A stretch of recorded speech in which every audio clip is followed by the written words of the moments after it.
Ten příjem, který máme, tak bychom měli přemýšlet dlouhodobě. To znamená, měli bychom se na to dívat tak, že nevždy bude doba hojnosti, můžou nastat období složitější, kdy potřebuju mít za sebou nějakou zásobu peněz. Protože když ten zdroj nemám, tak si vytvořím krizi ještě větší, než která by byla normálně. Často to jsou jako velký osudový fatální chyby, kdy pak lidi se chytají stéblat. První zásada, jak hospodařit s penězi, je to mít za sebou na půl roku dopředu zásobu peněz na to, abych řešil cokoliv nastane. Aby to bylo schopno pokrýt mý základní životní potřeby. Ideálně na jiném účtě, než který běžně používám. K tomu účtu nemít žádnou kartu a mít je tam prostě pro případ nouze. Tečka a na ně nesahat. Pak si myslím, že část peněz by měla jít na investice. 10% z čistého příjmu, to bychom neměli pocítit. A zase rozlišuju dvě věci, to je investice a spoření. Ten finanční systém nás nutí k tomu, abychom spořili. Je to taková pasivní role, dlouhodobý uvažování, to znamená, já si ty peníze vezmu, spořím si na důchod, vezmu si je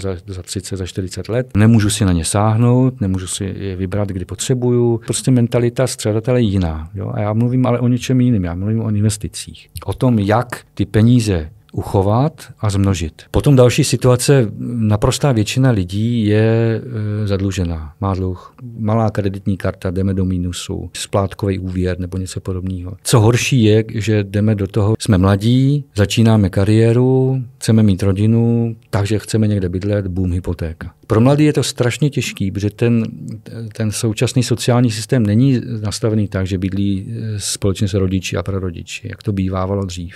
Ale jsou nuceni jako vedení k tomu, aby se osamostatnili, žili sami, ale to je 30letá zátěž. Tak obrovská, že kdo to neprožil, tak si to těžko umí představit. To znamená, máme často dluhy a ty dluhy musíme řešit. Splátka těch dluhů by neměla překračovat 20% čistého příjmu. Když je to víc, tak už to není k žití a když je to do 20%, tak se to ještě dá pod kontrolou nějak řešit. Větší výdaje plánujeme dopředu. Běžný provozní ne, ale větší vždycky dopředu a vždycky společně. Protože nesmí nastat nějaká situace taková, kdy prostě si půjčujeme peníze na dovolenou. To je katastrofa, to je špatně.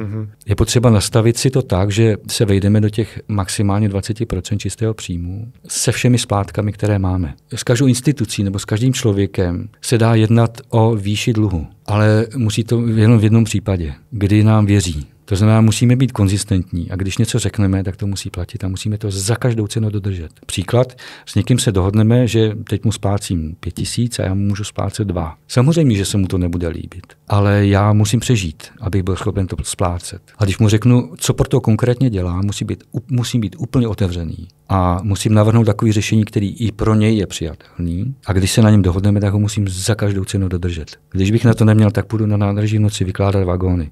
Prostě musím to dodržet. Dodržet svoje slovo je naprostý absolutní základ.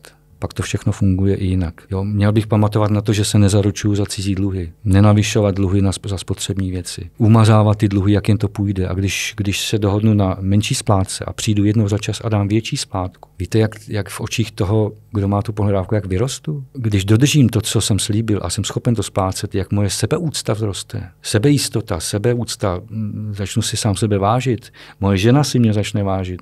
Okolí, to všechno to vnímá. Takže to má i ten morální přesah, ten charakterový přesah někde úplně jinde. Je potřeba se k tomu postavit čelem, mít jasný plán a dodržet, co jsem řekl. Tečka.